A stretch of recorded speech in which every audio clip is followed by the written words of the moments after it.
Olen Heikki Ajosenpää, luomuviljelijä Kallelan luomutilalla.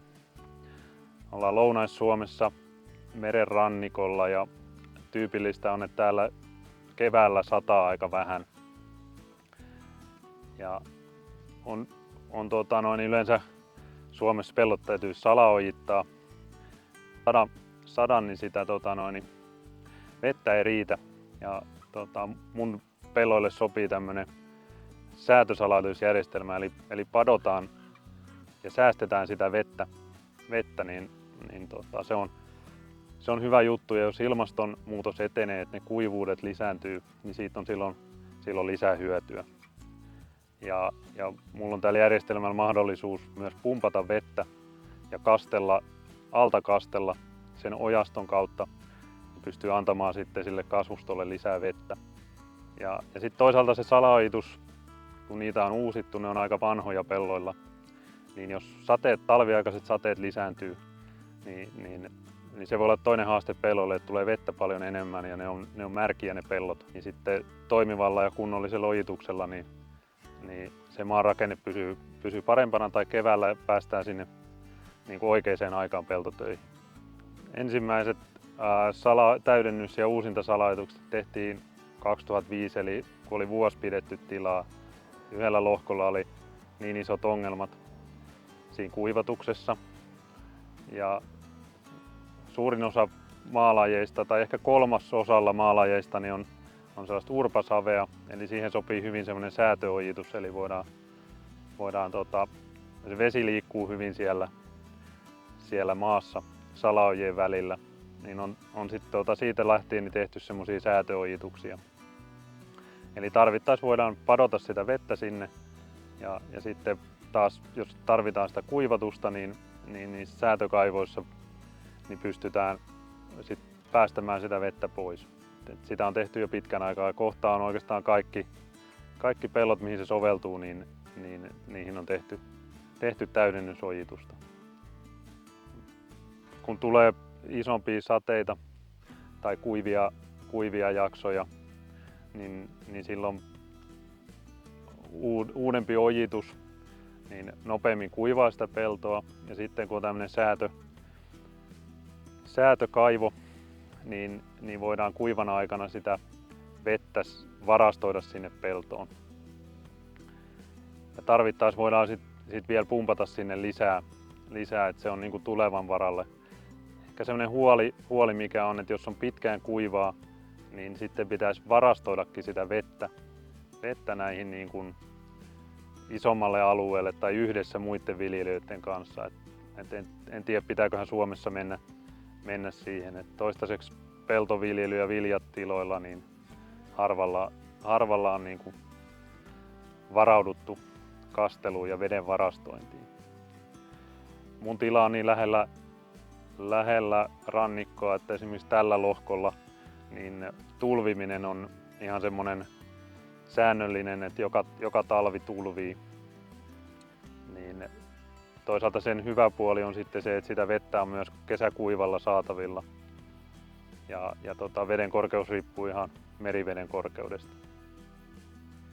Jos tulee oikein pitkä kuiva kausi, mitä onneksi tänä vuonna ei ole ollut, niin mulla on erilaisia pumppuja, jolla voidaan sitten sähkökäyttöisiä, missä on aurinkopaneeli, ja sillä voidaan pumpata kaivoon vettä. Eli pidetään se säätöpadotus päällä ja sitten pumpataan vettä sinne kaivoon ja se leviää sinne ojastoon. Ja ne on hyviä ne aurinkopaneelipumput, ne ei suurta määrää vie kerralla vettä, mutta kun ne toimii Suomen valoisessa kesässä, niin toimii pitkän aikaa, niin tavoite on se, että jo aloitettaisiin niin, että se veden pinta siellä maassa pysyisi korkealla. Jos tulee oikein kovin rankkasateita, niin silloin voidaan tästä säätökastelusta avata ne luukut, jolloin vedenpinta laskee. Mutta jos isompi sade tai oikein tulee rankkasateita tai tulvia, niin silloinhan tietysti ne ojastot ja koko se valuma-alue tulvii. Nämä säätöojitukset on suurelta osin just niillä alueilla, missä on hapanta sulfaattimaata. siellä pohjalla, eli pitämällä se veden pinta korkealla, niin silloin ei happi pääse sinne ja lähde ne sulfiidit siellä liikkeelle, koska ne on haitallisia vesieliöille. Eli se on ihan ykkös semmoinen ympäristöhyöty. Tietysti yhtä suuri se, että kasveille riittää pidempään vettä. Et siinä on win-win tilanne viljelijälle. Siihen, että jos tulee oikein iso rankkasade, että pystyykö tällä järjestelmällä pidättämään ravinteita, niin ei oikeastaan. Mutta sitten muuten niin kuin ojien reunoilla pidetään niin kuin, että oikeastaan muu viljelyjärjestelmä luomussa, että koitetaan pitää pellot kasvipeitteisenä hyvin niin kuin, että on kasvustoa ojien reunoilla, niin silloin ei tulisi sitä eroosioa, sitä kautta, että lähtee multaa pellosta, niin tulee niitä päästöjä.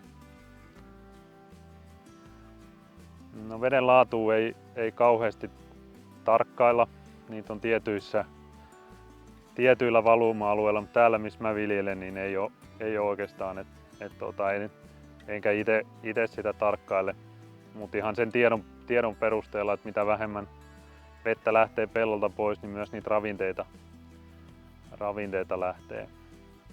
Ehkä se on niinku sen veden laadun ja vesistöön tulevien päästöjen kannalta, että jos ilmasto äärevöityy, niin tulee niitä isompia sateita, niin silloin myös ne päästöt on paljon rajumpia. Että se on ehkä sellainen riski, enkä tiedä miten viljelijä siihen pystyy sitten vaikuttamaan. Yksi asia on tietysti, että yhdessä muiden niin kuin viljelijöiden kanssa niin täytyy niitä uomia ja jokia ja sitä koko valuma-aluetta hoitaa, niin siihen on moni nyt herännyt, että sellaisia tehdään ja tehdään kosteikkoja. Se on ehkä semmoinen seuraava iso projekti viljelijöillä, mihin pitää tarttua. No, salaojitus on niin kuin, pellon kuivatus on Suomessa niin kuin välttämätön. Ja sitten, että jos pystyy sen säätöojituksen tekemään, niin kyllä niin kuin suosittelen, että kannattaisi tehdä. Ehkä olisi silloin, kun aloitti viljelijänä, olisi kannattanut niin kuin nopeampaan tahtiin kunnostaa niitä peltoja. Hyvä tapa toimia. Aina voi parantaa.